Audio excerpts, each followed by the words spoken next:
کہ جن پر اللہ اور اس کے رسول صلی اللہ علیہ وسلم کی ناراضگی نہ کا ہم موجب نہ بنے۔ ایک آخری بات میں ذکر کر کے اپنی بات کو ختم کروں گا۔ ہماری بہنیں دختران ملت اسلامیہ ہمارے ساتھ آن لائن ہیں، ان کے حوالے سے ہے کہ دیکھیے زبان کا استعمال ہماری مائیں اور بہنیں خاص طور سے دو چیزوں کے لیے بہت زیادہ کرتی ہیں۔ ایک چیز کیا ہے؟ شوہر کی نافرمانی کرنا، اور دوسری چیز یہ ہے لان تان کرنا۔ ہمیں وہ واقعہ، وہ قصہ، وہ حدیث یاد رکھنی چاہیے ہماری ماں اور بہنوں کو کہ اللہ کے رسول صلی اللہ علیہ وسلم نے عید کی نماز پڑھائی، اور اس کے بعد میں صحابہ کرام کی جماعت آگے موجود تھی، خواتین پیچھے موجود تھیں۔ آواز اللہ کے رسول صلی اللہ علیہ وسلم کی خواتین کی مجمع تک نہیں پہنچ رہی تھی۔ اللہ کے رسول صلی اللہ علیہ وسلم صحابہ کرام رضوان اللہ علیہم اجمعین یعنی مردوں کی صفوں کو چیرتے ہوئے آگے بڑھے، یعنی پیچھے گئے خواتین کے مجمع کے پاس، اور ان سے مخاطب کرتے ہیں۔ ساتھ میں حضرت بلال رضی اللہ تعالیٰ عنہ بھی گئے، وَمَعَهُ رِدَاؤُهُ، حضرت بلال رضی اللہ تعالیٰ عنہ اپنے ساتھ ان کا چادر بھی تھا، چادر کو پھیلائے ہوئے بھی تھے۔ اللہ کے رسول صلی اللہ علیہ وسلم پہنچتے ہیں، انہیں خطبہ دیتے ہیں، انہیں دین کی باتیں سکھلاتے ہیں۔ ایک بات اس میں سب سے پہلے کہتے ہیں، یا معشر النساء، اے عورتوں کی جماعت، تصدقنا، صدقہ اور خیرات کرو۔ کیا وجہ ہے؟ کیوں ایسی بات کہی گئی ہے؟ تمام کی تمام پوری خواتین کا جو مجمع تھا سکوت طاری تھا۔ ایک انصاری صحابیہ، ایک انصاری خاتون نے اللہ کے رسول صلی اللہ علیہ وسلم سے سوال کیا، اللہ کے رسول صلی اللہ علیہ وسلم، اللہ کے رسول نے کہا اے عورتوں کی جماعت تم صدقہ کرو، اس لیے کہ تم میں کی اکثریت میں جہنم میں دیکھ رہا ہوں، جہنم میں خواتین کی اور عورتوں کی کثرت ہو گیا ہے، لہٰذا اے عورتوں کی جماعت تم صدقہ کرو۔ ایک انصاری خاتون رضی اللہ عنہا نے سوال کیا ہے، اللہ کے رسول صلی اللہ علیہ وسلم ہماری تعداد جہنم میں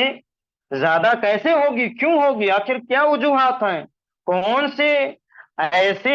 جرائم ہیں، کون سے ایسے برے عمل ہیں، کون سے ایسی مذموم صفات ہیں کہ جن کی وجہ سے ہماری تعداد جہنم میں زیادہ ہوگی۔ دو باتیں اللہ کے رسول صلی اللہ علیہ وسلم نے ذکر کی تھی، اور خواتین کو ہمیں الرٹ ہو جانا چاہیے، ہمیں متنبہ ہونا چاہیے، ہمیں بچنا چاہیے۔ اللہ کے رسول صلی اللہ علیہ وسلم نے فرمایا دو صفتیں پائی جا رہی ہیں، ایک صفت یہ ہے کہ تکثرن اللعن، تکثرن اللعن، لعن و تان تم زیادہ کرتی ہو۔ لعن و تان کرتے ہیں کہ نہیں؟ بالکل کرتے ہیں۔ ایک شوہر ہے، ایک باپ ہے، اپنی گاڑھی کمائی صبح کو اٹھتا ہے، باہر جاتا ہے، بیع و شراء، خرید و فروخت، دن بھر مزدوری، محنت و مزدوری کرتا ہے، نوکری کرتا ہے، کما کر لاتا ہے، گھر پر پہنچتا ہے، ہونا تو یہ چاہیے اللہ کے رسول صلی اللہ علیہ وسلم کی حدیث ہے، تبسمک فی وجہ اخیک صدقہ، اپنے مسلمان بھائی کے سامنے مسکرا کر بات کرنا، خندہ پیشانی سے پیش آنا، عام مسلمان کا یہ حال ہے، صدقہ میں شمار ہوتا ہے۔ میاں بیوی کا رشتہ کتنا عظیم ہے، کتنا اہم ہے، ہونا تو یہ چاہیے ہم خندہ پیشانی سے محبت سے پیش آئیں، پانی پیش کریں، لان و تان شروع ہو جاتا ہے، اور ہم شکوے اور شکایتیں شروع کر دیتے ہیں۔ تو لعنت ہم بہت زیادہ کرتے ہیں، ہماری مائیں اور بہنیں پہلی چیز کیا ہے؟ لعنت و ملامت بہت زیادہ کرتی ہیں، اور دوسری چیز کیا ہے؟ وَتَكْفُرْنَ الْعَشِيرَ، اپنے شوہروں کی نافرمانی کرتے ہیں۔ شوہر کے بیویوں پر بڑے حق ہیں۔ اللہ کے رسول صلی اللہ علیہ وسلم نے فرمایا تھا کہ فرشتے رات کے وقت اگر بیوی نہیں آتی ہے تو پورا صبح تک فرشتے اس کے اوپر، ایسی بیوی پر لعنت کرتے ہیں۔ تو اللہ کے رسول نے فرمایا اے عورتوں کی جماعت تم زیادہ سے زیادہ صدقہ کرو، تمہاری تعداد جہنم میں جانے والی تمہاری کثرت ہوگی۔ صحابیہ نے کہا اللہ کے رسول صلی اللہ علیہ وسلم ہماری کثرت کیوں ہوگی؟ کہا تم لعن و طعن زیادہ کرتی ہو اور اپنے شوہروں کی نافرمانی کرتی ہو۔ شوہر پوری زندگی اپنی بیوی کو اچھے سے رکھتا ہے، اس کے حقوق کی ادائیگی میں کوئی کسر نہیں چھوڑتا ہے، ذرا سی تاخیر کیا ہو گئی، ذرا سا کوئی نقص کیا ہو گیا، پورے سابقہ تمام احسانات کو، تمام اس کی خدمات کو، تمام اس کی مثالی قربانیوں کو، تمام اس کے ایثار کو بھلا دیتی ہے اور کہتی ہے کہ میں تو تمہارے گھر آئی تو کبھی مجھے خوشی نہیں ملی، تم نے تو مجھے ہمہ وقت پریشان کر رکھا ہے، تم نے میری زندگی اجیرن ہو گئی ہے، میں بہت ہی مصیبت میں ہوں، کہاں سے تم سے ہمارا تعلق ہو گیا، کہاں سے رشتہ ہو گیا۔ لعن و طعن کرتی ہے، ناشکری کرتی ہے، شوہر کی نافرمانی کرتی ہے، اور کلکم رائن و کلکم مسئول عن رعیتہ، اللہ کے رسول نے فرمایا تم سب کے سب کیا ہو، نگراں ہو، سب سے اس کے حقوق کے تعلق سے، اس کے جو ذمہ داری دی گئی ہے اس کے تعلق سے پوچھا جائے گا۔ والمرأة راعیۃ فی بیت بالھا، دوسری روایت میں ہے فی بیت زوجھا، بیوی اپنے شوہر کی غیر موجودگی میں اس کے گھر کی نگہبان ہے، اس کی غیر موجودگی میں اس کے بچوں کی نگراں ہے، اس کے گھر کی نگراں ہے، محافظہ ہے۔ پوچھا جائے گا، قیامت کے دن پوچھا جائے گا تم نے اپنی حفاظت کر کے اپنے شوہر کی کس قدر تم نے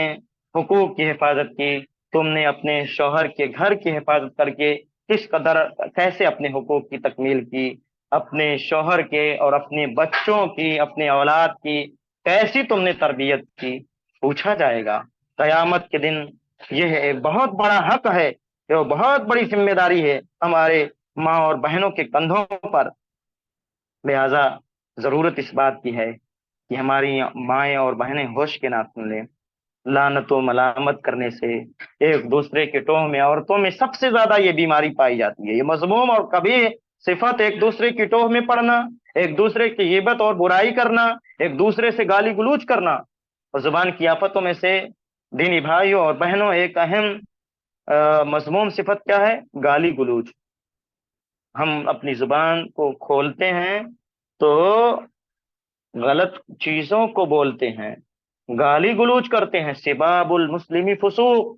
ایک مسلمان کو گالی دینا، ہمیں ہوش میں آنا چاہیے، ہمیں باخبر ہونا چاہیے، یہ کفر ہے۔ اپنے ایک مسلمان بھائی کو فسق اور فجور کا کام ہے یہ، تو لہذا ہمارے اوپر یہ ذمہ داری عائد ہوتی ہے کہ ہم زبان کی جو ہلاکت خیزیاں ہیں، زبان کی جو آفتیں ہیں، ان آفتوں سے بچنے کے لیے اپنی زبان کو ہم اچھی چیزوں میں، چاہے اس کا تعلق اپنے سے ہو، چاہے اس کا تعلق اپنے مسلمان بھائیوں کے حقوق کے تعلق سے ہو، اور چغل خوری کے تعلق سے خواتین کے اندر یہ مذموم اور قبیح صفت بہت زیادہ پائی جاتی ہے۔ ماں اور بہنوں، ہمیں چغل خوری سے بچنا چاہیے، ہمیں وہ واقعہ یاد رکھنا چاہیے۔ اللہ کے رسول صلی اللہ علیہ وسلم کا گزر دو قبروں کے پاس سے ہوا، اللہ کے رسول صلی اللہ علیہ وسلم نے فرمایا انہما لیعذبان، میرے صحابہ، ان دو قبر والوں کو جو یہاں مدفون ہیں انہیں عذاب دیا جا رہا ہے، وما یعذبان فی کبیر، اور کسی بڑی چیز کی وجہ سے، کسی بڑے برے عمل کی وجہ سے انہیں، یعنی لوگوں کے نزدیک چغلخوری کرنا بہت ہی آسان ہے، بہت سہل ہے، بہت ہی ہلکا مانا جاتا ہے، بہت ہی چھوٹا گناہ مانا جاتا ہے لوگوں کے تصور کے اعتبار سے۔ اللہ کے رسول صلی اللہ علیہ وسلم نے فرمایا یہ کسی تمہارے خیال کے اعتبار سے کسی بڑے جرم کی پاداش میں، کسی بڑے جرم کی سزا کی وجہ سے، سزا کے طور پر یہاں انہیں عذاب نہیں دیا جا رہا ہے،